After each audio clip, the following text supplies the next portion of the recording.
How's it going, everyone? So I received a message from user Becky, I believe, Becky137, and this person asked if I could give my thoughts about the documentary Earthlings, and specifically tying into anarchism and veganism, and whether those two ideas coincide, and whether, I guess maybe, I don't want to misstate what you're saying, but just often that they're linked together, especially with the punk scene. She says, or he says, it wasn't clear, but I'm going to guess she, in the 80s and 90s. Um, whether those are kind of, I'm going to assume, congruent or a admirable goal or thought to have. So I haven't seen the movie Earthlings. I watched the theatrical trailer and some things about it. Based on what I saw, just mostly with the trailer, there was a lot of content related to, how animals are treated, and it's a lot of typical stuff that you'd imagine seeing, with videos. If you've ever seen videos of animals that are being more on the tortured end of things, or beaten, or stepped on for wolves that may have been tortured to get their coats. And a lot of those kinds of videos can get very quickly from a lot of people emotional reactions, right? You see it, and with more complex animals, you start to feel empathy seeing it. Completely understandable. As humans, that's often a part of our biological makeup, the ability to feel empathy. Definitely an important survival aspect when it comes to children and population and growth. Um, But as far as the core tenets of I'm losing my words today, libertarianism are concerned, veganism is not a core tenet of that. It's outside the scope for what libertarianism is supposed to be, and espousing as far as principles, because that deals with human beings and how they treat each other. And I've written an extensive article about this, and you can find it on the website volcomic.com. And voluntarism as an ethical norm, the way that I have presented it and framed it, kind of summarizing some of the literature out there and some of the principles, is that it's really not an aspect that ties into other creatures, because as pertains to humans have the true capacity for enacting empathy toward other humans without needlessly causing harm or accidentally causing harm in order to survive. People don't have to kill each other to survive. They don't have to step on each other. When it comes to a lot of other organisms, there's a big difference, because humans happen to be creatures that require organic compounds in order to live.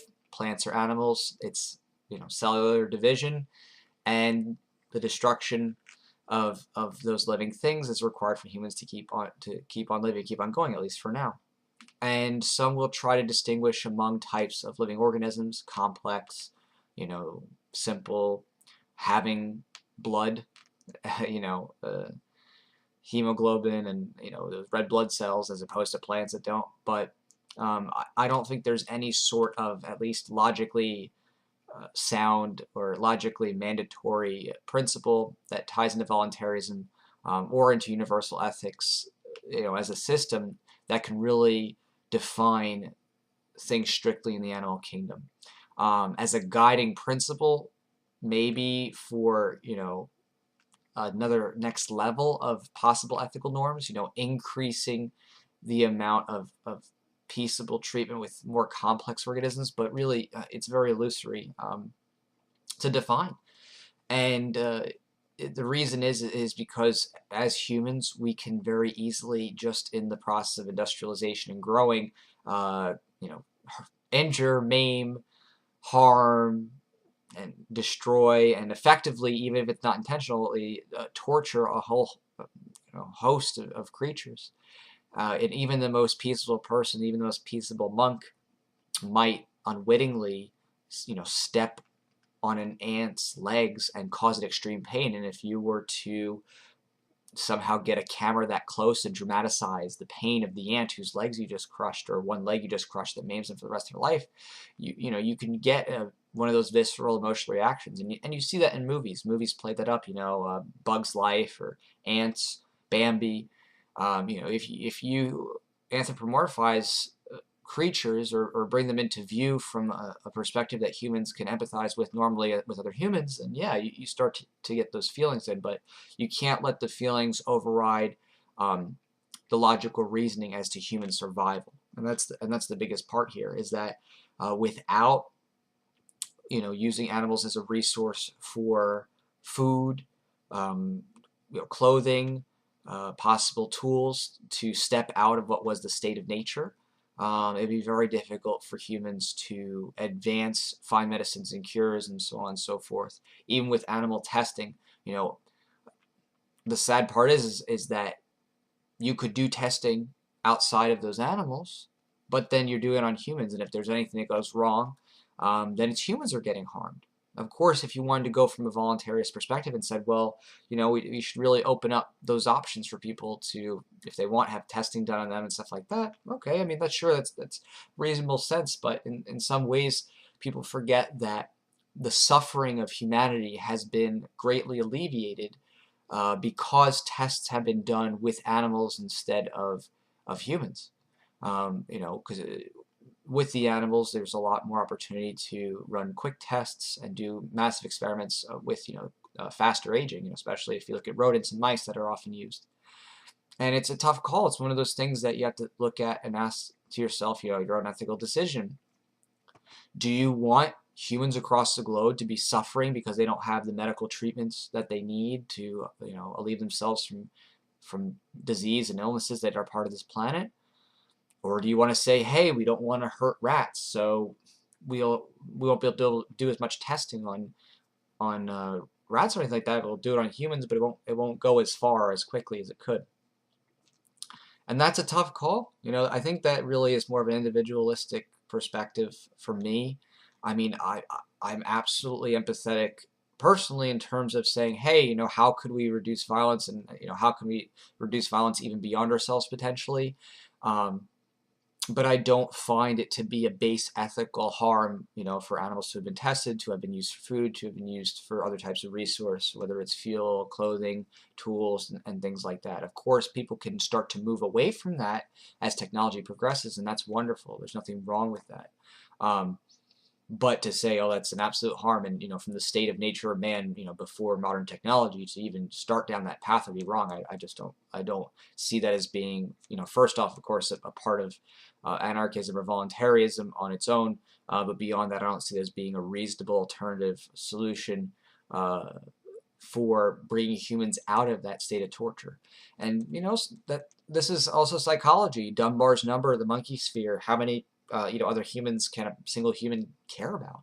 And that's how come a lot of people, they'll get all giddy about a puppy or a kitty, if they see it on TV with the sad music for ASPCA, but, whatever, if there's children getting drone bombed in Afghanistan or starving, or, they have water scarcity because they have, lack of purification or a lack of access, people don't seem to care about that, and that's, a part and parcel of people's limited ability for empathy. It's hard to be empathetic unless it's like right there in your face, or it's something that's closely connected to you. So taking out the emotionalism from it, and really just putting in the hard logic and putting in the base tenets of libertarianism and voluntarism, I can understand why a human would advocate for reducing harm and violence towards animals, especially needlessly, where, I would say that would be a bad thing. I would tell somebody to stop who is like, beating a dog, or taking beating a wolf and then try to skin it live. I'd say, yeah, I wouldn't support that. I wouldn't want to put my monies toward that. I'd say to that person, that's wrong. But on the same hand, it's very hard for me to be intellectually honest and then say, what creatures have I caused that harm? I've probably done so recklessly just driving. I may have run over a frog's legs and there it was suffering for days. I may have accidentally hit a squirrel, or did something like that. I remember I had an ex who was riding a scooter and she accidentally ran over a squirrel on the way home. and it was suffering. So I took the car and I ran over it, finished it off, because it was literally suffering because you just ran over it. It's one of those things that it's very hard to be a human and not also be a destroyer. Humans are, consumers and destroyers of this planet. It's a part of being human. You have to digest plants and effectively animals if you want to get the right amount of proteins. It really is a matter of modernity that we've been able to move away from those things. At least being in a diverse planet, with diverse vegetation, it hasn't always been, an easy thing for people to get all the right plants that they need for proper nutrition. They had to go outside that as people have moved across the planet. So that's just the basic line here, is that I think it's personally admirable to move toward less violence toward complex creatures. Is it against voluntarism or anarchism purely? No.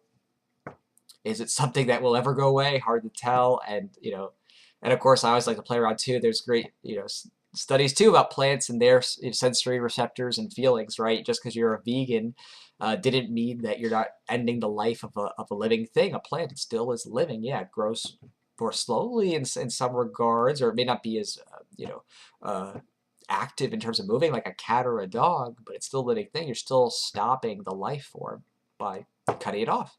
That's kind of its own classism, right? You have green blood, ooh, then we don't care about you. If you have red blood, oh, now it's suddenly emotional ties. You could tons of arguments too about that, like, oh, what if there's aliens, and then the intelligence factor, does that count? Does it apply to them? But for now, for us, for humans, and for liberty, those rules apply to humans, and it can be consistently applied across humans, because they could be on alert to not cause harm to others, and they don't need to eat other human beings just to live. All right. Thanks for that question, and I'll talk to you.